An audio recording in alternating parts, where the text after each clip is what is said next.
Hi, I'm Lisa Singer. I am the Senior Director Event Programming at MediaPost, and this is Ask Me Anything. It's our new series from Brand Insider. And the way it all came about is we have these amazing events, and the one thing we hear up from you, all of you, is that you're so amazed at how many incredible conversations you were able to have and how many incredible people you were able to meet. Well, we want to keep the conversation going. And that's what Ask Me Anything is all about. And in our Ask Me Anything spotlight today is Nobles Crawford. He is the Assistant Vice President of Consumer Activation for Couture at L'Oreal. Hey, Nobles. Hello, Lisa. Good to see you. It's good to see you. Last time we were hanging out in Nashville for Search and Perform. Yeah. That Yep. Good was conversations. So I'm oh my glad you're gosh. doing this. How fun is Nashville, though? I'm sorry. That is just like to me, like all the bands and dancing and just it was such a great It's a group. lot. It's a lot, but we had a great time, great group, awesome people. As I said, great conversations. It was quite the experience. So I really appreciate Media Post for making that happen. Well, you certainly added to the experience, so we Oh, appreciate thank you. that. And now you had a presentation, you are a keynote, which I'm sure people will remember. It was very much focused on consumer behavior and how consumers are changing, the new consumer, Yep. their behaviors are constantly changing. And you actually even, I think, described them as elusive and hard to you're planning for your campaigns maybe 6 months or more out, yet they're changing continually. Now that was back Yes. in May. So here we are about later. All right, so these consumers have changed. It's an They're election year too. Throw that on top. right. Yeah. Well, so how do you keep up? Like, really, what is the main thing that helps you? Because you obviously can't wait day to day to change your campaigns, but what is Right. it that really makes it so you can hone in on the consumer today? Yeah, honestly, I'll use a metaphor. It's the ability to see the forest from the trees. And what I mean by that is basically when you look at the consumer, you're always going to be reactionary. Like very rarely is a brand proactive in leading culture, like bringing culture with you. That very rarely happens. More than likely, you are reactionary to something that happens in market with your consumer that affects their media consumption, that affects their time spent with the brand, or even if they're thinking about a brand at all. And so if as long as you are, very, I guess, cognizant of the fact that you're going to be reactionary, then you can transition your vision, if you will, to okay, if I have to be reactionary, what's the best way to still stay current? And the way that I've done this is by making a frame around my consumer, where it's like, look, I don't have to be reactionary and try to be popular in all these things that I would never be able to predict. But what I do know is culture is moving forward. Like, where from a macro perspective are we going? And let's try to build our story around that. So when if fortuitously something does happen within our story, like for Valentino, for instance, like music and specifically like hip hop, R&B, and like edgy pop, like Dua Lipa and such, like that is very much like our frame for music. And if anything happens culturally wise in between that we can capitalize on to kind of let our brand stand out, we've at least made the frame to have a right to win at that conversation. So it doesn't necessarily matter that it's an election year and like an Olympics time period, like a lot of holidays and summer, and it's like a notoriously low media consumption time period. None of that really matters. What matters to us is staying true to the brand within our frame and being ready for the next breakout opportunity. And that's how you really win when it comes to making a name for yourself and keeping that name with the consumers Well, that and are always changing. it sounds like you're keeping on it, like so you have that sort of that plan for what you're doing in the future, and you're putting that into play. But as things happen on a daily basis, weekly basis, whatever, do you then sort of parlay that with your social media, or like so you can incorporate it in smaller bits to keep with that Exactly. plan? Exactly. Like I see our campaign as like a spaceship. And once you launch this spaceship, it's got one direction it's going to keep going. But what all the people do inside this spaceship and to optimize the performance, blah, blah, blah, all that happens like after we've launched. And so your red thread of strategy is going to keep going. Like what you need to do from a strategic perspective for your brand. And I'm not talking sales, I'm talking about establishing a comms. And if you're on that direction, you can do all this little optimization and opportunistic things in between to make sure that you're just furthering your journey here. And that's the frame that I'm kind of talking about. Got it. Well, another question for you is based on your presentation, you talked about obviously experience, and that was what your job as a marketer was, to bring more experiences to people. And especially today, consumers, younger consumers, they really, that resonates with them. But you had different opportunity, different kinds of experiences. You did this cool one with Prada for Candy Crush, and Mhm. and then you also for Valentino then did more, an event kind of thing. So Yep. these different types of experiences. What the question for you is, how do you get that success? Whether it's like, what's the elements you need? What are the ingredients you need? However, the experience you're offering to someone, the consumers, what Right. necessary to make it a success. I mean, honestly, it's having the dream and then having chutzpah, just straight up chutzpah to get it done. You're going to have a lot of challenges. No one's ever going to be like, oh, yeah, that's a great idea. Copy print it. Let's go to market. That never happens. It's going to be killed 3 times, and be feedback and fed back. It's going to be revised. And look, all these things are going to happen to your idea before it actually gets to the consumer. The best thing you can hope for is by the time it goes through the washing machine and it comes out, the strategic nucleus is still there of that human connection. And like that is the one thing that I really kind of keep my eye on when I have to go through all the machinations of process to get a multi-million idea, for instance, across the finish line, is I keep laser focused on how am I trying to impact my consumer? Like what experience, like what is the takeaway from the experience that I'm really trying to influence here? And as long as like I keep the vitals of an idea true to what my objective is in that, then the many different ways that we get there, I can be flexible to, make consensus with some of my colleagues, to convince and sell it to the fashion house. And them feeding back and changing it a little bit, as long as the nucleus stays. And that as like a champion of an idea is the biggest thing that you need to protect. And then outside of that, have that be let people get in there and revise it, because a lot of times you can get you know enhance that idea from conflict and things like that, as long as you don't lose the root of it. And that's what your job as a champion is, to protect that root. Is that route coming from what you're hearing from the consumers? What is It that comes from anywhere. It comes from anywhere. Honestly, it's your inspiration. It could come from consumers, and if you think about it, like marketers, we are still consumers. You can get inspiration as a consumer just because we are. And so like it can come from anywhere. It can come from a friend, like, hey, I have an idea, that's not even in your industry, and like gives you an idea, and that like in your expertise, you connect it to an action that the consumer can take. Like that inspiration is what you need to protect, because that inspiration is the purpose of the idea. And as long as that stays true to itself, you can change the tactics around it, but the strategy to get there, you got to save it. Got it. Well, another thing one of our marketers noted from, again, your presentation was your opening and talking about you and talking about how you grew up in Massachusetts and you were the only African American in your community, and you felt isolated.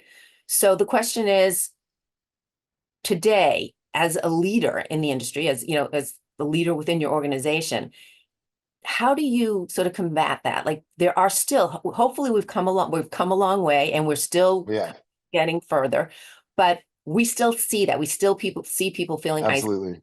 We still see people who are not maybe feeling heard. How do you Absolutely. combat that within your organization? Man, that is an excellent question. Look, you're right. Things have gotten better. The conversations that we've been having, especially as an industry, as an introspective, there's something that we didn't really talk about when it came to our DEI approach as an industry. We didn't talk about that stuff when I got in the industry in 2006. Certainly didn't talk about it still in like the early aughts either. Like we're talking about it now. And the best part about progress is being able to speak to things. And so that is progress in itself. And then the actual manifestation of progress, you know, I have seen a lot of diversification of, at least certainly here at L'Oreal, but even in some of the other agencies I've been to, I'm in conferences and speaking at a panel, or I'm in conference rooms and very large meetings that I'm running, and the rooms are more diverse. No ifs, ands, or buts. Still far to go, to your point. But it is a lot better than when I got in here. So, progress is a long arc and it's there. Now, what this means for me, and, like personally for me, I'm I don't see DEI as only race. I also see it as, you know, I remember coming up as an assistant planner to supervisor. If I was a single parent, I would never have been able to do that job. If I was a single parent right now in this job, I probably wouldn't be able to do it. And think about all the folks that are kind of with amazing ideas and amazing business practices and approaches that are left on the table because they simply can't do it because the business does not accommodate to a lifestyle unless it's on their terms. So again, like I mentioned single mothers, I mentioned, you know, folks with disabilities and stuff like, you know, ADA compliancy is also a conversation we've been having, putting a lot of, you know, effort into making these ADA compliant. But then, you know, look at our infrastructure, like look at some of our subway systems without, you know, elevators. And you can't just do that overnight. This is like a, you know, funding thing. But then like, what's the accommodation from work from home or work remote? Like, so a lot of these things, we are having this conversation now to open up the ability of our company to see what a workforce looks like outside of what we've known from the 80s and 90s, because usually those are the folks kind of running the businesses right now. And that conversation is healthy. And so I do see a lot. I'm very optimistic for the future when it comes to this, because I'm looking at progress in the macro tea leaves here and I'm seeing the changes. But as you said, like we just got to stay at the till. We got to stay at it. And everything I do either is championing the inclusion of more folks, that's from a consumer or a business perspective, or calling out if it doesn't work that way. And that's on all of us to move the ball forward in that regard. Yep. And I mean, it sounds like what it really, a lot of things you said, but the communication, that open communication, which is what Yes, we're seeing before, now that we're seeing it, but we just need to make sure it's not lip service. And yes, all so, that. I'm a Gemini. I can't help but communicate. I'm super outgoing. You know me, Lisa. Like, so yeah, like, but yes, it comes down to communication. Come down, of course. of course. Well, okay. So I'm actually slipping in a question from me because I noticed on your I'll Instagram take it. that you got a hole in one and you described it magical moment. First of all, congratulations on that. Thank you. You were extremely excited. There's a few expletives there that I wouldn't be run, but I think that is awesome. So I Thank want you. to ask you, what is one of your most magical moments in your career? Ooh. I've had a lot of amazing moments with a lot of amazing people. I mean, honestly, I go back to this one. Like I think this is about 2011.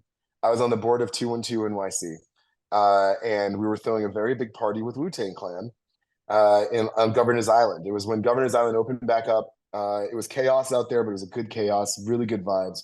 About 3,000 people, and the DJ of Wu-Tang Clan. I was, you know, obviously, you know, one of the folks that were running this operation. Came up to me and was like, "Nobles, I don't have our music. I did not download it before I left the house." And I was like, "Okay." But you know, I'm a very quick problem solver. I'm very fast. And I was like, "Look, I have this thing called a MiFi key. It's like new technology. I'm not sure if you've heard of it. It's like a mobile hotspot."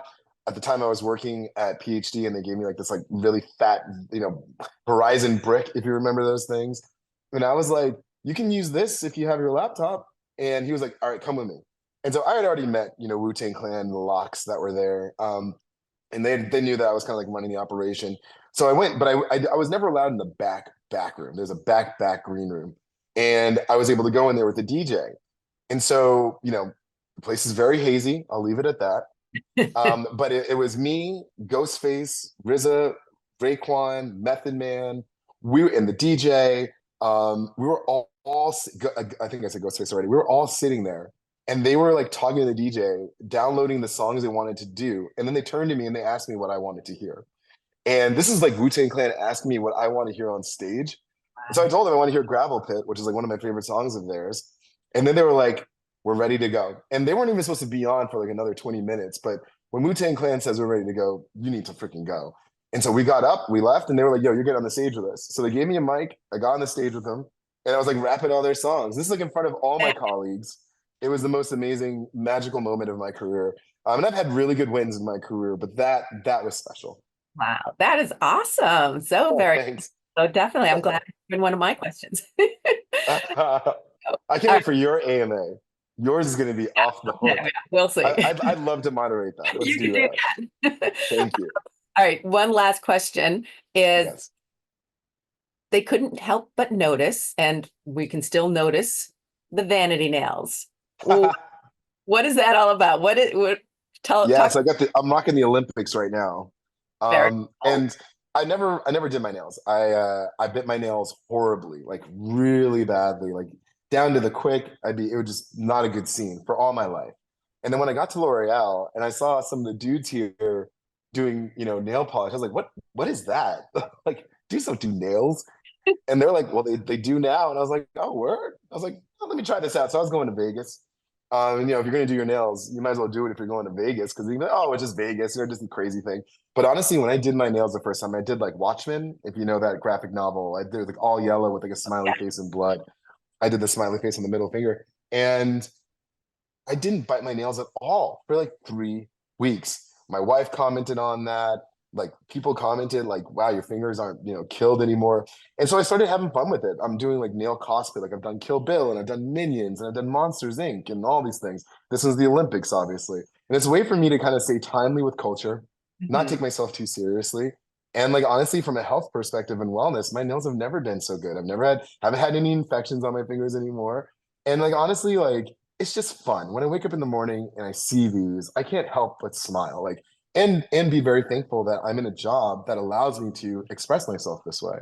And it's been really cool. Now, I'm not saying I'm gonna do this for the rest of my life, but for right now, in my like nice little faux midlife crisis thing, it's a lot of fun. And There why was not? others think about it. My kids love it. My wife loves it. I bring smiles at people's faces, including mine.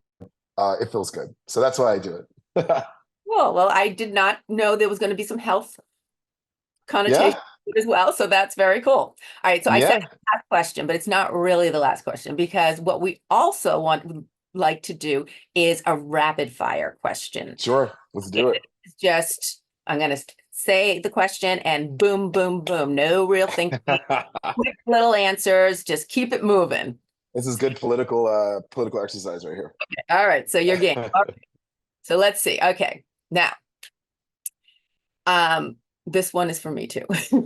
I on your Instagram, you posted 6 signs you have a strong mindset, which I think are very cool. If anyone wants to go check out your Instagram to read that fully, I'm just going to focus on one. One is you will take calculated risks. So, what's the biggest risk you've ever taken? Quick.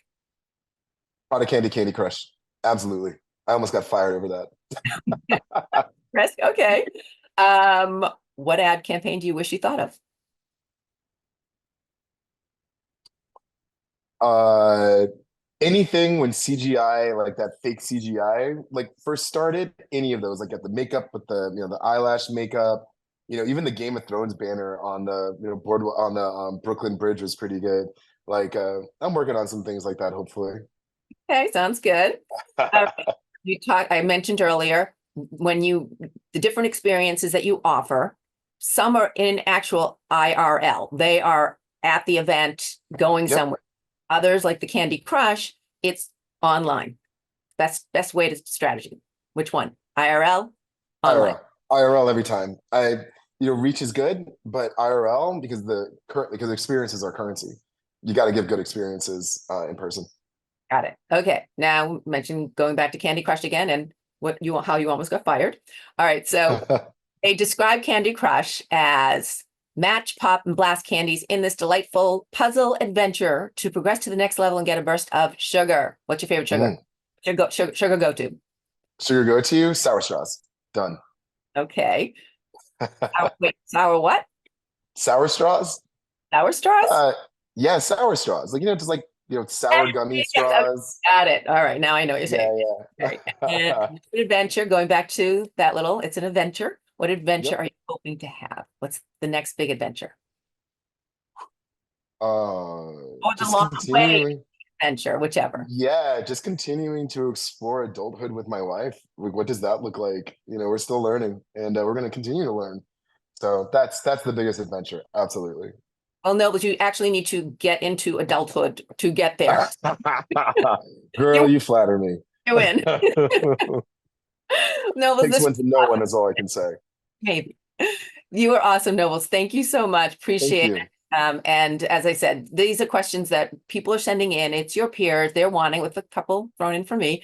But so it's just our way to bring all of the, special specialness that happens at the event and bring it and continue that going, continue that conversation and letting to get them really know the wonderful Nobles Crawford. So thank you for Oh, well, participating. thank you for the time and thank you for Media Post for this opportunity. I really do appreciate it.